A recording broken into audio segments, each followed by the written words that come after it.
Yep, I'm ready. I guess call the meeting to order. I don't know what all that fancy stuff is. Woohoo! Good enough. So we only have one thing on the agenda today, and that is the course guide. And Megan is here. And Megan, if you would, you want to talk a little bit about any updates that this committee should be paying attention to? Sure. You'll see the attached document in board docs, and we bring the course guide to the board annually with any updates that we have for the upcoming school year. So this is the course guide for the 25-26 school year that we are bringing to curricular, co-curricular, and then would look to send to the full board once you are comfortable with that.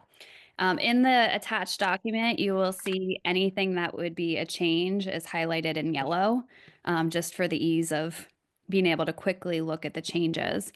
And I don't see Mr. Lynch there. He is not here. Okay, because one of the biggest changes in the course guide for next school year is that we would like to propose that we assign course weight to our level 1, 2, and 3 CTE courses. So this would mean that CTE courses would get weight just like our honors and AP courses do. Basically, we're from the belief system that our CTE students are engaging in rigorous work, just like they are in honors and AP courses. And so we believe that they should get the weight for that, just like the other courses would, which means that it doesn't put our CTE students at a disadvantage for class rank, possible, salutatory and valedictorian status, that they would have the same opportunities as our other kids who are taking advanced coursework. So you'll see highlighted throughout the CTE section that there are weights assigned accordingly. Level 1 is 1.03, or I think it was 1.03. And level 2 and 3 were the highest weight possible, which aligns basically with the weight that we give our AP courses. So that's the biggest change from the curricular world. And then I know Dr. Barnhart and Haley also had some special ed courses that they wanted to share with you as we prepare for the upcoming school year. So one of them is basically just, it's a name change, moving from adaptive PE or adaptive physical education to integrated physical education. And we would like to do that for a couple of reasons. It would allow that course to be considered a general education class, and we would have more of an inclusion focus. So we would have our gen ed peers. We would like them to go through a slight interview process just to make sure they understand what the course would look like and what would be entailed. And then they would work in that classroom, being more of maybe working on some of those social skills, not along with being collaborative, working on physical fitness. So making it a more integrated class for students with disabilities and our typical students at the high school. Perfect. Any questions about that?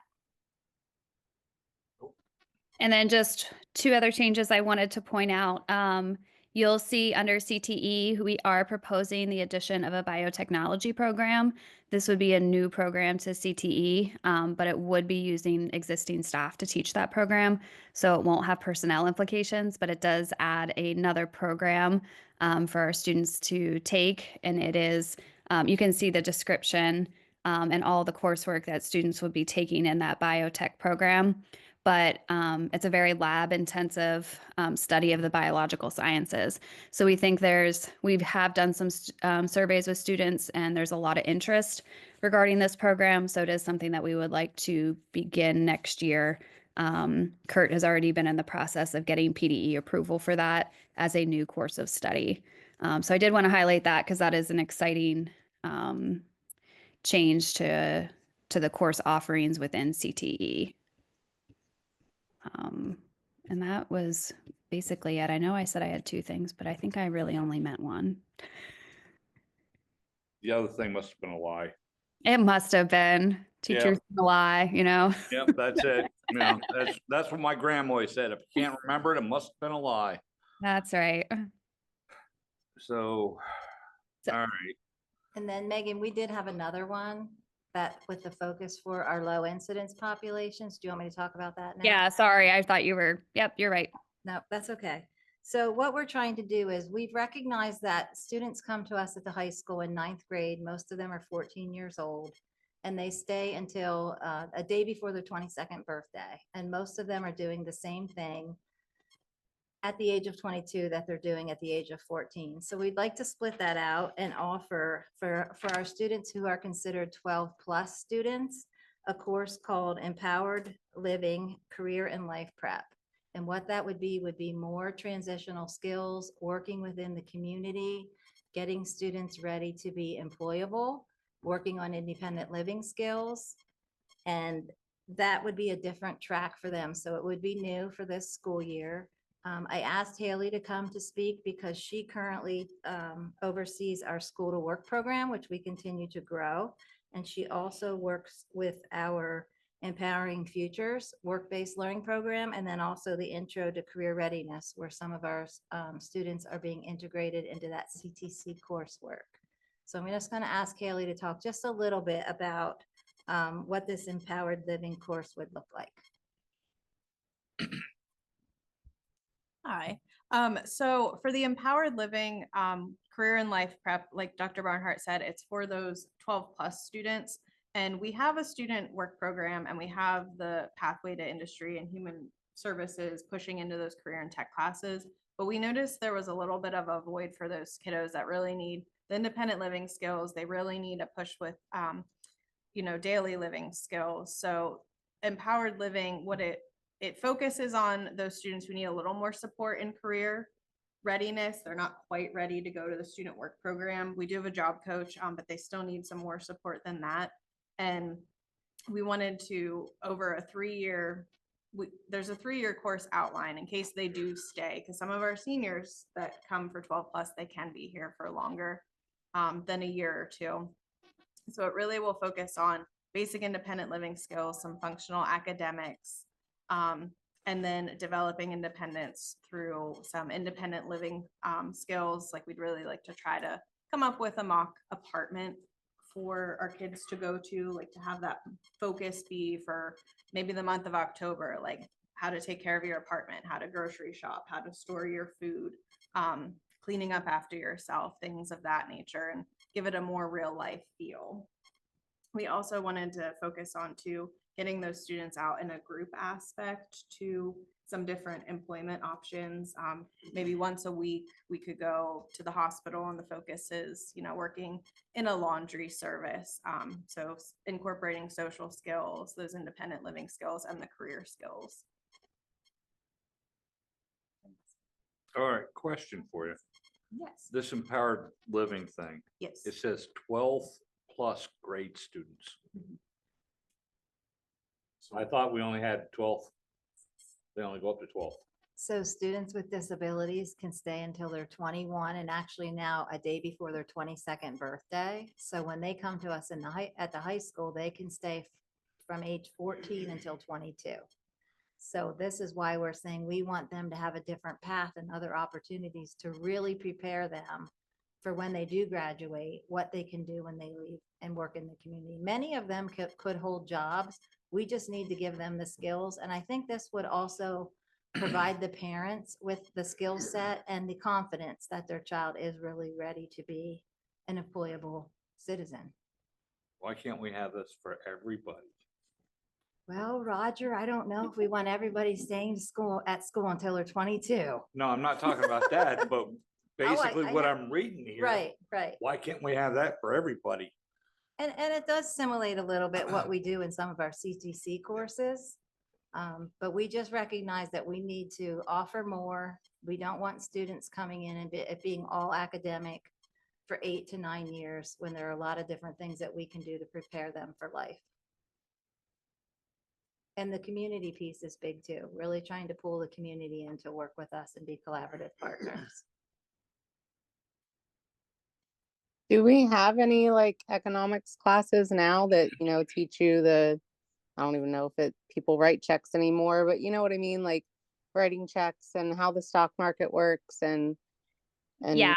bills and Oh, things like that. balancing bank accounts. Yeah. Yeah, we have FCS, like family consumer science courses that one fourth of the family consumer science standards are about financial literacy and personal finance. And so that is embedded in all of our FCS courses, which there are a handful of FCS courses that are actually required that students take in middle school and high school. So that is covered for all, as well as we do offer extra personal finance courses in the business department, and we also offer financial literacy in the math department. Okay. I was So just curious. I usually hear about these things from Cheyenne, but she hasn't really talked to me about any of it lately, so I wasn't sure if it's something they do or not. Yeah, typically the FCS required courses are in 7th and 8th grade, and then there's also a 9th grade required course. Okay.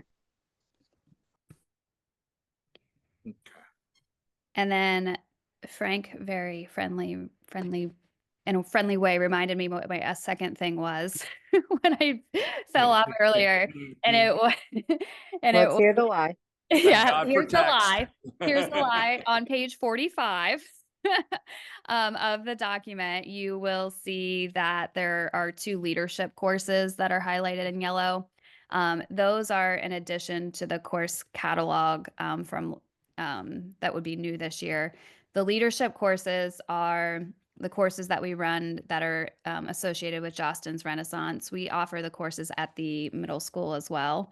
And so this is a continuation of those courses because a lot of the feedback that we got from kids was that they took leadership courses in middle school, and then we didn't have anything similar that was a continuation at the high school level. So we have added those courses, which there's a ton of student interest in. So that is why we have added those 2. That's what we talked about at the last meeting, isn't it? Yeah, yeah. And then Yeah, I do pay attention. yeah. There's also a STEM course there. Similarly, we offer STEM K-8 currently, and unless you're in CTE, there's not necessarily a STEM-like course that's an elective. So what we'd like to do is offer that, and we would cover it within our existing staffing. It wouldn't require any additional staffing needs. But we want to provide students with another elective option that is related to STEM. Since we've built a pretty robust STEM program, K-8, we want there to be options at the high school level. So those things were number 2. All right, so looking through the course guide, there's these dual enrollment things for like construction hand and power tools. And, there's different ones throughout. Yep. But where's that located, that dual enrollment? Right now, our biggest dual enrollment is through Penn College, through the PCN courses, as well as Lackawanna. So the dual enrollment icon is a general dual enrollment, but those are our 2 biggest dual enrollment partners at this time. Okay. All right. Yeah, because I mean, one dealt with like construction stuff and the other stuff didn't. And I'm like, hold it, but this doesn't line up. Yeah. Penn College offers a lot that aligns with our CTE programs, which is really great because students are able to, simultaneously earn credits for them while earning credits for us. So Okay. fantastic opportunity for our kids to walk out the door with lots of certifications and credits. All right. So the biotech stuff. Does that mean we're looking at purchasing one of those cool tables? Yeah, we're looking for grant money to be able to get one of those. Animatage. Yes. Yes. What? They're What? called Animatage tables. Okay, But you saw don't one. have to, you don't have to swear at me, okay? But no, Yes. Yeah. that's cool because that is a very neat piece of equipment that a lot of kids will actually really enjoy that. So, Yeah, and we're hoping that biotech will draw, your sort of high level students to that program and offer just a really rigorous sequence of courses that, if they want to do forensics or anything like that, anything in the biomed field, which is really popular. It'll give them the opportunity to get a lot of experience with us. Cool. Do we have a way of like, I don't know, a survey or something to know like what kids are interested in as far as CTC programs so that we know what to look for in the future as for what we want to add to our CTC courses? Yeah, Kurt does do a survey, and I can't speak to the specifics of it like he could, but that's kind of how we came about the conversation of the biomed program, is because there's a lot of interest in the medical field and advanced sciences that our kids were articulating, and so this seemed to be a good natural fit for what we could add that would be responsive to what they're asking for. I'm not sure, Polly, if he asks in generalities of what kids are interested in, or if he takes the pieces of CTE that are out there and then surveys which ones kids would be interested in, because there are only, certain programs within Pennsylvania that you can add. Hmm. There's another part of it too, is that through Perkins, we're required to do a community needs assessment, CNLA, so a community needs local assessment. So they're looking through the committee work that Kurt has with all of his programs. They look at what are some of the needs in the community for employment. And then that is another one of the things that kind of informs what we should be doing, pushing towards with our CTC programs. Well, that makes sense. Okay.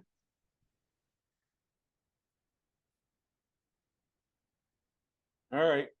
I don't have any more questions or anything. Nope, everything sounds good to me. So then we'll move this forward with your permission on the December 5th board agenda for the board to consider and vote on. Okay, so now I don't know what's going on. I know Butch and I have been saying about stuff, but I know we were looking at just doing the reorg unless there's something that's time sensitive. Is this time sensitive? That's a good question. There will be other things that are time sensitive, the bills to pay and that sort of thing. I understand the bills and stuff like that, but I mean, is this something? Or because I don't want anything that we're gonna have to sit around and talk forever about. I just want what we need, so that way we can do the reorg and then do a quick meeting, do the voting session, and then get out. So My sense is that we would like to have it to be able to be published early in second semester, which is in January 17th is the semester break for us. right. And so if we have the board vote on it in December, if there's anything that we need to change, then we'll have enough time to get that done. But Megan, you can probably speak to it better than I can. Yeah, we typically kick off the scheduling process mid-January. And that just involves, having the course guide available for the public. I mean, the way that it falls, the voting meeting is the 16th of January, correct? That hasn't been decided by the board yet. Okay. I mean, I would say if possible, if we could do it in December, it just gives us a little bit more wiggle room because of the sort of truncated amount of instructional days that we have in December. Like if we needed to make any changes, we would kind of be on a tight time frame if we waited until January. Well, But it's not like you got anything to do, Megan. I know I'm You getting a know, little just bored sit over sometimes. there and eat and all that other stuff. But I mean, I would say if we could do it in December, that would be great. However, if the board feels strongly about waiting until January, we could make that timeline work. It's just going to crunch us a little bit more. So I'm just looking at the fact that I don't want a lot of things on I that hear you. agenda. Yep, I'm with So, you. all right. Yeah. All I right. think we respect whatever it is that you decide, and we'll make it work either way. All right. I got a notification that the December meetings were canceled. No, just on the calendar, there was a voting meeting scheduled for December 12th. It was on our calendars, but it wasn't on the published board meeting schedule. So the cancellation was just to cancel the December 12th meeting off of your calendar. It was never actually published as a board meeting date Okay. calendar. Because on my calendar, on my Google calendar, it's still showing the only meeting that we have in December is the 5th. So you may want to. And that's correct. We have the reorganization meeting and voting happening on the 5th, and that's the only meeting in December. Oh, okay. And it's just showing as a work session. That's why I was saying that. All right, we can change the title on that. Just so nobody's confused. That's all. Oh, yeah. Nobody like me. So, All right. okay. I don't have any questions. Do you guys have anything? No, I'm good. Okay. Sounds good. All right. Oh, sorry. Do I have to like call to adjourn it or something? You can just adjourn. Just adjourn Okay. this, All Polly. right. So we're adjourned. All right, cool. All Thank right. you. Yep. Bye, Bye. guys.